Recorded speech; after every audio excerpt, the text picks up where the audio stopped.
Welcome to another episode of Conversations with the Co-op, where we explore fundamental concepts in special education. I'm Jeff Lee, K-12 coordinator with the Paul Bunyan Education Cooperative. Today we're delving into interventions in education. Joining me is Natalia, one of our school psychologists who support our member districts. Welcome, Natalia. Thank you. Natalia, let's kick things off by clarifying what an intervention entails within the educational context. Can you help us differentiate between an intervention, an accommodation, and maybe even a modification? Well, the way I like to think about it is that interventions are really about teaching new skills. Accommodations are aids that students use to do the same work that their peers are doing, and modifications are a change to the curriculum. So an accommodation could be giving a student access to an audiobook so they can listen to the book that the whole class is doing as a read aloud, or it could be giving a first grade student math manipulatives that they use to help them to solve problems on their unit test. Some other common accommodations that you've probably heard of are extended time for assignments and tests or preferential seating in the classroom. I do think there's some confusion sometimes between even like a tool where we might say, here's a point card, which really is just about collecting data. And there will be this common misconception that I'm doing an intervention. Do you have any experience with that? Like, have you heard that from teachers? Yes, for sure. And I think that a point card can be a great way to progress monitor an intervention, but that in itself, we wouldn't technically consider an intervention. Right. And we do have an intervention called check-in, check-out that we use a lot where we're teaching around something, and we might use the point card to facilitate that, but it's still the card itself is the tool. But that intervention is really about teaching how are you going to earn those points, and then turning around and saying, hey, this is what you earned. What do you think we could do next time, or what went well this time, right? Yep, I think that's a great point. And then modifications is kind of a whole nother realm, and that really deals very specifically with special education. And you said that that's what again? That's really changing the learning expectations for a student. Thank you. I think that is really clarifying. And it kind of really helps set the stage for our next question. So what crucial components are in an effective intervention, and how do they contribute to its success? For instance, what should our interventions target, and what duration is typical for an effect? Yeah, so when I think about interventions, the first step is really to be thoughtful about identifying the specific skill deficit that you want to address. So often we jump in and we can think of 5 different things that this kid's struggling with, and well, let's just do an intervention for, fighting with kids at recess, math skills, and being able to stay sitting quietly on the carpet. Well, those are all, related in some ways, maybe some executive functioning challenges for the student, but they're really different skills to teach. Right, and it's kind of hard sometimes to tease those out because especially if I'm dealing with it on a day-to-day basis, I see what is disruptive or difficult for the class to have, and I might not have taken some of the steps to look at what are those antecedents, what are those consequences as we get into the more behaviorism part of it, but to find out that common theme as to what is the skill that's missing, right? Yep. So once you've settled on which specific skill that you want to target, then you're going to want to choose some sort of an evidence-based intervention to implement that's really addressing that specific skill. So if a student's struggling with decoding, we don't want to choose an intervention that targets reading comprehension, right? We want to make sure it's really targeted to that skill we're teaching. But that is another really good point, is I think qualifying areas in special education, especially like reading, we'll take again, for example, typically we look at like overall reading, which doesn't really give us a specific skill, or we'll look at fluency, which is a culmination of some various skills, or comprehension, again, multiple skills that build that up. And so finding what specific skill is, we've got to go more than just off some of these broader tests and assessments to say, yeah, the kid's struggling, right? Yes. And then when we get into the intervention protocols or for the duration, the skill should be taught. Some will say specifically, okay, you need to do this 3 times a week for 20 minutes. Others, especially behavior interventions, they might not specify a frequency, but I think it's safe to default to at least once a day, especially for a behavior that's occurring daily. Right. It'd be nice if everything had a nice prescription for us to say, hey, do it for this long. When I think of behavior interventions, especially because those are really hard to determine how long of a session should I have and how frequent should I do it. But we look at too, what is the student's capacity for sitting there and taking that instruction. So sometimes more frequent, shorter bursts for a student who struggles with some executive functioning skills might be appropriate. A student who can sit for a long period of time, maybe we can do a longer, more in-depth lesson a little less frequently. But it really is going to be individualized for that student. There's no perfect prescription for any of that.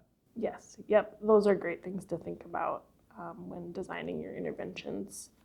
I would say too, a general rule of thumb is to really implement those interventions for a minimum of 4 weeks before deciding if the student is making progress. And I like that you're talking about progress, and if you can tell me a little bit more about progress monitoring, but I know when I look at it, 4 weeks seems really short, especially when you're looking at a behavior. For something more like reading fluency, we can expect a high rate of change. Behavior is really hard to change, and so we might need to go a little longer. We look at getting 6 to 8 data points before we can really say, like, this is probably the trend that we're on. But maybe I'm getting ahead of myself. I know you want to talk a little bit about progress monitoring. Tell us a little bit about how that fits into interventions too.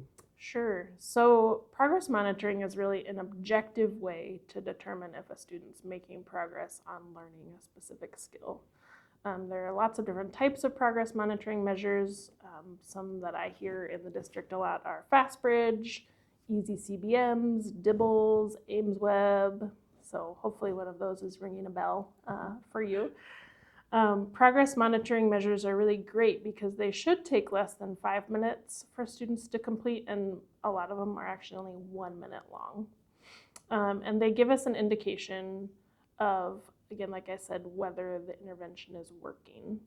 Behavior progress monitoring is a little bit more challenging. I think you were kind of alluding to that. But it could involve more of a daily Google form for teachers to fill out, a point sheet, or regular classroom observations. If you, listener, have any questions about that or want to brainstorm about how to progress monitor behavior, I'm sure that the school psychologist in your building would love to chat with you. Absolutely. This is like a really big conversation that we have actually pretty frequently within our cooperative amongst the different disciplines that we have here. Progress monitoring and interventions is a really important topic. And I think one thing there tends to be some misunderstanding with progress monitoring, and people almost look at it as a diagnostic and it's not, it fails to meet that. And so they feel like it's not giving me what I want. But progress monitoring, and correct me if I'm wrong, is really about determining if that intervention is effective. So we're just looking at, to go on the more scientific terms, right, of dependent variable, independent variable, and we're just trying to see if the intervention we're doing affects the behavior or the skill that we're looking at. And the progress monitoring is how we're measuring that then, right? Yep, that's correct. Moving on to like fidelity and progress monitoring, how do they factor into the intervention process altogether? Yeah, so really before we can look at any progress monitoring data and make any determinations about how well the intervention's working, we have to ask ourselves really honestly, did I implement this intervention like I was supposed to or like it was prescribed? So similar to when you're taking medication to treat some sort of an acute health problem, you can't say the medication didn't work to fix the problem if half the days you were supposed to take it, you didn't. Yeah, that's actually a really good analogy too, because even with medications, you see people who will take it for a certain thing, and when that symptom kind of goes away, they tend to stop wanting to take the medication because the problem's gone, so I don't need to take this anymore. And I feel like sometimes we do that even with interventions is, well, I'm not worried about this anymore, so I'm going to stop the intervention. 2 weeks down the road, we're like, well, it's back to doing it again. So when we're thinking about providing that consistent intervention with fidelity, right? There are things that disrupt that process sometimes, right? And that can change some of that outcome too. Do you see that happening in schools where the best of intentions and the intervention hasn't been able to be carried out with fidelity?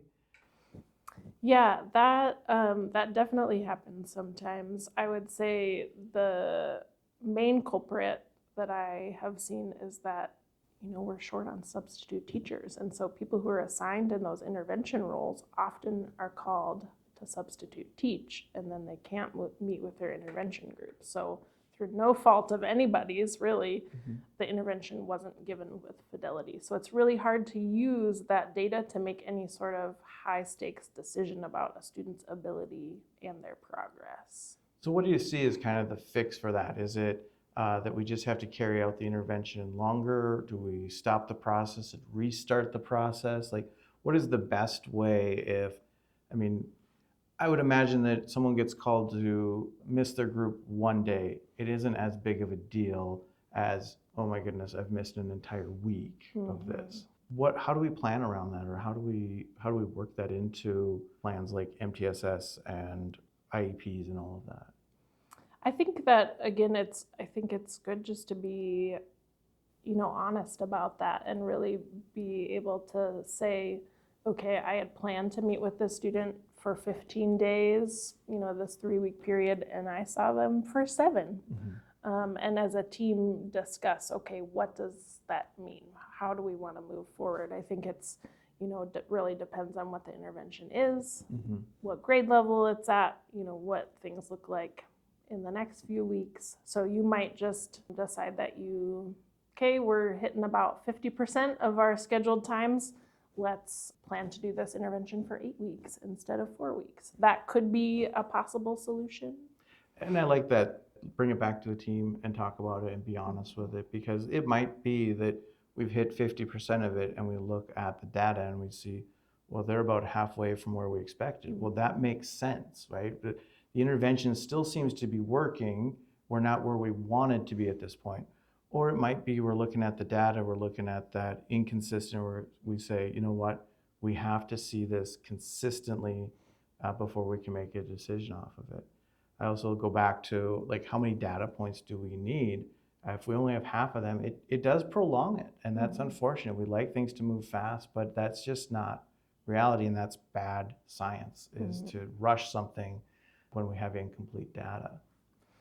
Yeah, I wanted to talk a little bit more about, those data points, because that's something that I really enjoy about progress monitoring, is that you can make some pretty sweet graphs with progress monitoring data.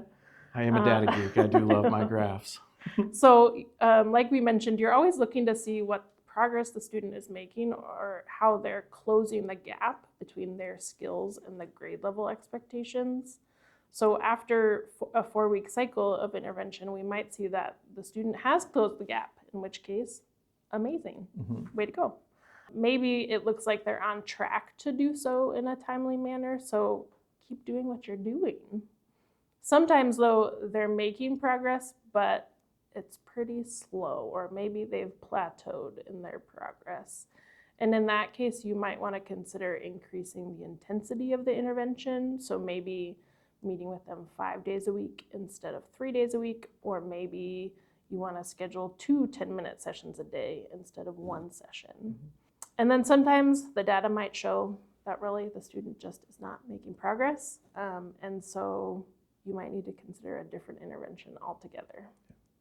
I think that reminds me too of making sure that our intervention plans are something that we can do. I'd rather have a more simplified plan that I know can be carried out with that fidelity than to have a complicated one that has too many moving pieces where we're going to run into these problems all the time with something not working. It could be the best plan in the world, but if I can't implement it, it's not really that effective. Absolutely.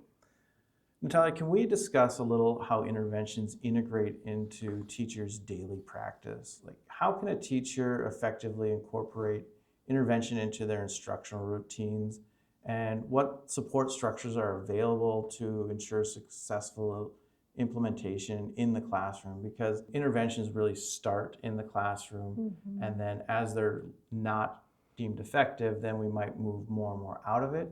But we're really looking for that least restrictive environment. So we need to start, but it's got to be doable, right? It's got to be functional in the classroom too.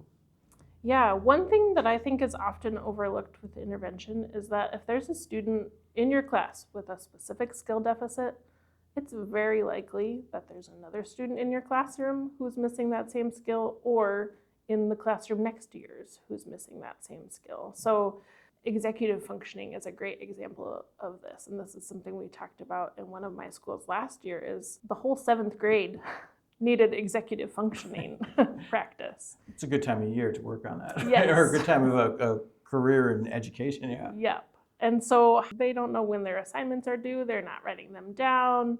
They don't know how to split them into smaller chunks so that they don't get overwhelmed. So could you, in your classroom, incorporate 10 minutes twice a week teaching your students how to use Google Calendar, or how to even use the calendars on their phones to schedule their assignments out, and how to break them down so that they don't get overwhelmed? Or could this be all of the 7th grade teachers do this during advisory for a couple of weeks? Right. I love that. And I think too, if you did it with your class, and that's not part of the general curriculum, right? We really are moving to more of a tier 2 in that regard, because we're targeting a specific group, which might be this class only, whereas the rest of their peers aren't getting that same instruction. And it doesn't have to be for very long. It just has to be very intentional. And then I think one of the pieces that gets missed sometimes is measuring that, right? Documenting, we did this for this long, and here's what the change in that behavior was. Right. Hopefully you would see that, A, the kids are turning in more assignments on time, Right. And that they're using some sort of a calendar or some sort of a schedule. So those might be some of your progress monitoring points. The other great time, I think, for interventions in the classroom are during small group instruction. So this is something that a lot of teachers are already doing. So it would be really intentionally grouping students who are struggling with decoding in a daily reading group, or that are struggling with fluency or comprehension. In middle school and high school, you could also pull an intervention group during independent work time in order to backfill skills that that group of students specifically is struggling with. I think you brought up a good point, that there's a lot of great interventions being done on a daily basis in our classrooms by their general ed teachers, and some of them without even realizing that this could be considered an intervention. When we tend to see them get frustrated is they'll say, well, I did this, and we'll say, well, show me the data for it, or how long did you do it? I think that's one of the ones that gets real frustrating, is they'll try something for a few days, they don't think that it's working they're using their professional discretion to say this isn't effective, and we say, well, but I need you to carry it out longer, and I need you to document it. Which, when you look at, hey, you don't need to change your practice, you just need to add a couple extra elements into it, is a little bit more favorable than, hey, you need to pull a completely separate group and you need to do X, Y, and Z. But I do know that length of time and that documentation is really important to us in helping to make some decisions and be able to move on to the next step. Yep, for sure. Like I said before, we want to make sure that we have all the data we need to make some really high stakes decisions about students. Right. Natalia, this has been wonderful. Thank you so much for joining me on this. I know this is a topic, as we said, that could be talked about forever. Like, we've got a ton of thoughts, and I hope that we can maybe do another one of these another day, get into something a little more detailed, but hopefully help define what interventions are. That wraps us up for today. I want to thank Natalia for coming and joining us. And we will talk to you again in other Conversations with the Co-op. So stay tuned for some more engaging conversations. Until next time.